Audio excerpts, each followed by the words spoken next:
खुलुमबाय गोजोन फुंबिलि बयनिसिमबो नोंथांमोनखौ आंनि चेनेलाव गासैखौबो बरायनाय बावहरग्रोनाय थाबाय। आसा खालामो नोंथांमोना खौरांखौ नायनानै मोजां मोनगोन। मैया जानानै थांनाय गिबि खोलोबनि पन्चायत बिसायख'थियाव गोबां दाब दाब जिल्लाफ्रावनो दावराव जानायखौ नुनो मोननाय जादों।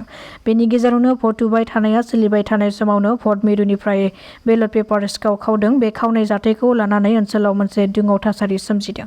मिथिनो मोननाय बादिब्ला गासै 100निबो बांसिन बेलट पेपारखौ खावदों। करिमगन्जनि आसिमगन्ज परिटकना पन्चायतआव सोमजिदों बे सिखाव खावनाय जाथाया। बेनि उनाव श्रीभूमि सदर थानानिफ्राय लानानै होफैफिनो गोदानै बेलट पेपारखौ। आलिराजा गोजौ फरायसालिनि भट मिरुआव जादों बे जाथाया। दायो बे सिखाव खावग्रानि बागै नायबिजिरनायखौ जागायजेनबाय होननानै खौरां मोननाय जादों। बेजों लोगोसेनो बेनि अनगायैबो खोला करिमगन्जनि दलग्राम भट मिरुआव मोननै राजखान्थि हान्जानि गेजेराव बुलायनाय जादों। बिजेपि आरो कंग्रेसनि सानै बिजाथिनि गेजेराव जादों बे बुलायनाय जाथाया। जेराव बे बुलायनाय जाथायाव गोबां सुबुंफोरा जोखोम जादों। जोखोम जानाय सुबुंफोरखौ फाहामथायनि थाखाय देहा फाहामसालियाव थिसननो गोनां जादों होननानै खौरां मोननाय जादों।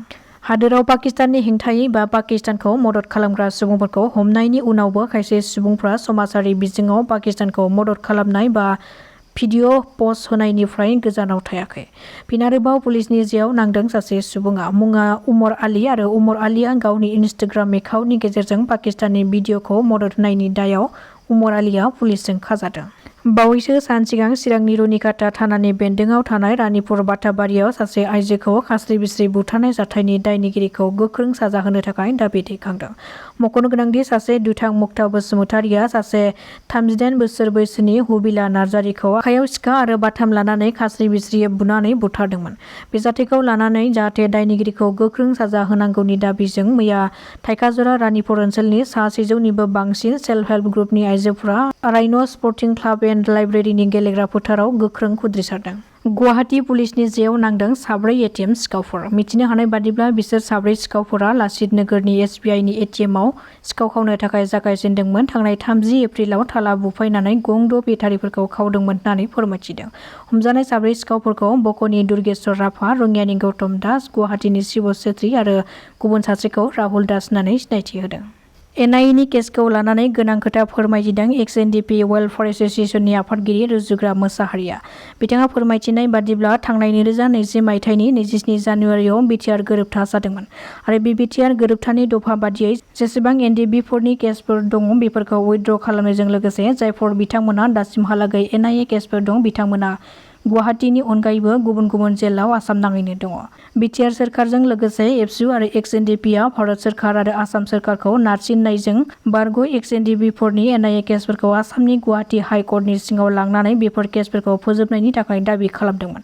बेखौ भारत सोरखारा गनायथि होनायनि उनाव जेसेबां बारग' XNDB फोरनि NIA केसफोर दं बेखौ आसामनि गुवाहाटी हाइ कर्टनि सिङाव लाबोनाय जाबाय। बिसोरखौ हगारनांगौनि राहाखौ खालामनो गिबि मन्थ्रिखौ खावलायदों आरो गिबि मन्थ्रिया खावलायनायखौ गनायदों होननानै फोरमायथिदों बिथांमोना।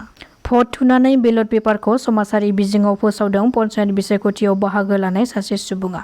मिथिनो हानाय बादिब्ला लखिमपुर जिल्लानि 8 नं सुबनसिरि जिल्ला परिषद बियाबनि ग्रिनासती पन्चायतनि 3 नं मिरिजिउरि गोजौ फरायसालिनि भट मिरुआव सोमजिदों बे जाथाया। आन्चलिक पन्चायतनि बिजेपिनि बिजाथि गंगा सिं थाइदआ भट थुनानै बेलट पेपारखौ गावनि मबाइलाव सेबखांनानै समाजारि बिजोङाव फोसावदों। नाथाय पन्चायत बिसायख'थियाव बाहागो लानाय सासे बिजाथियानो बेबादि आयेन बेरेखा खामानिखौ माबोरै मावनो हाखो बेनि सायाव सोंथि सिखांदों। बे जाथायखौ लानानै दायो आयेननि राहा लानो थाखाय दाबि दैखांदों। मुसलमानफोरनि गं 82निबो बारा मस्जिद ईदगाहखौ सिल खालामदों सोरखारा। माद्रासानि हेंथायै गोख्रों एक्सन लादों बिजेपि सोरखारा। मिथिनो हानाय बादिब्ला नेपाल सीमा साखाथिनि जिल्लाफ्राव मुसलमानफोरा सोरखारनि हायाव मस्जिद ईदगाहखौ लुनानै लादोंमोन। नाथाय सोरखारनि हायाव लुनायनि थाखाय बेफोर मस्जिदफोरखौ सिल खालामदों बिजेपि सोरखारा। बे सिल खालामनायनि उनावनो दायो बिजेपि सोरखारा बेफोर सोरखारि हायाव लुनाय मस्जिद ईदगाहफोरखौ बुलडार लागायनानै सिफायनानै होदों। बे सिफायनायखौ लानानै दायो मुसलमान सुबुंफोरा बिजेपि सोरखारनि हेंथायै गोख्रों खुद्रिसारदों। समाजारि बिजोङाव बड'फा उपेन्द्रनाथ ब्रह्मखौ उदखारि होननानै बुंग्रा रन्जित देखा मुंनि सासे सुबुंनि हेंथायै क'क्राझार पुलिस थानायाव FIR होबाय। फोरमायथिनो गोनांदि अल आसाम ट्राइबेल स्टुडेन्ट इउनियनआ मैया बर' हारिनि बिफा बड'फा उपेन्द्रनाथ ब्रह्मखौ सासे उदखारिजों रुजुग्रा बजालि हायार सेकेन्डारि स्कुलनि फोरोंगिरि रन्जित देखानि हेंथायै मैया क'क्राझार पुलिस थानायाव FIR थिसनबाय। दायनिगिरिखौ आसाम सोरखारजों लोगोसे आसामनि DIG बिथांमोना हमनानै साजा होनो थाखाय दाबि दैखांदों। जुदि बिथांमोना साजा होनो हाया अब्ला बिथांमोनखौ एन्टि बड' एबा एन्टि ट्राइबेल होननानै साननाय जागोन होननानै गोख्रों रावजों फोरमायथिदों आसुनि आफादगिरि हरेश्वर ब्रह्म बिथाङा। दिमा हासावआव रां दाबि खालामग्रा सानै उदखारिफोरखौ खानो हादों पुलिसआ। सुलुंनिफ्राय मिथिनो हानाय बादिब्ला दिमा हासाव जिल्लानि नेशनेल हाइवे अथरिटि अफ इन्डियानि लामानि प्रजेक्टनिफ्राय रां दाबि खालामदोंमोन बिसोर सानै सुबुङा। हमजानाय सानै सुबुंखौ लालथानलुं गरियामटक 30 बोसोर बैसोनि आरो हेलिवां निउमेन 28 बोसोर बैसोनि होननानै सिनायथिनो हादों। बिसोर सानै सुबुङा सोरखारजों बेन खालामजानाय उदखारि आफादनि NHCNनि सोद्रोमा होननानै मिथिनो मोननाय जादों। पुलिसआ फोरमायथिनाय बादिबावब्ला बिसोर सानै सुबुंजों लोगोसे गंसे 7.65 mm पिस्तल आरो गंसे मेगाजिनजों लोगोसे गोबां गोथां गुलिफोरबो बोखांनो हायो।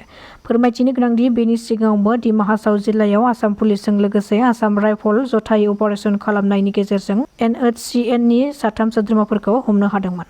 गलाघाट पुलिस आरो कार्बि आंलं पुलिसआ जथायै अपारेसन खालामनायनि गेजेरजों गोबां बिबांनि ड्राग्सफोरखौ बोखांनो हादों आरो ड्राग्सजों लोगोसे सासे सुबुंखौबो खानो हायो। हमनो मोननाय ड्राग्सखौ 671.92 ग्राम हेर'इनफोरखौ बोखांनो हायो आरो बोखांनो हानाय हेर'इननि बेसेनखौ गासै 4 कौटि रांनि जागोन होननानै फोरमायथिदों। सुलुंनिफ्राय मिथिनो हानाय बादिब्ला गलाघाट पुलिस, कार्बि आंलं पुलिस आरो CRPFनि हानजाया 1 नं सुवांजानाव मोनसे जथायै अपारेसन लानाय जादोंमोन। बेयाव गंसे बलेर' गारिनिफ्राय बेफोर गोबां बिबांनि ड्राग्सफोरखौ बोखांनो हायो। दासिमनि खौराङा एसेनोसै। नोंथांमोना खौरांखौ नायनानै मोजां मोनदोंब्ला चेनेलखौ साबस्क्राइब खालामनानै लानो हागोन। गोजोन्थों।